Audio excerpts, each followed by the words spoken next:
Oke teman-teman, ketemu lagi dengan channel rutorial motor. Pada video kali ini kita akan bahas cara isi air radiator untuk Xeon 125. Itu bautnya kita kencangkan dulu ya teman-teman. Kita kencangkan pakai kunci shock ya teman-teman. Itu nggak usah terlalu kencang sebab bahan materialnya bukan dari besi tapi dari sejenis atom ya teman-teman. Sudah dikencangkan, lalu kita isi air radiatornya.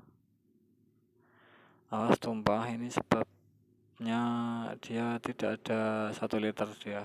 Nah itu, jadi kalau isi, kemudian kita tutup ya teman-teman, itu tutupnya, lalu kita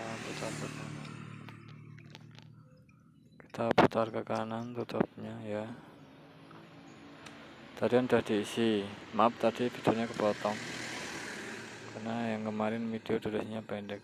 Ini video lanjutannya, itu kita tutup. Oke, yang belum subscribe silahkan subscribe ya teman-teman. Terima kasih.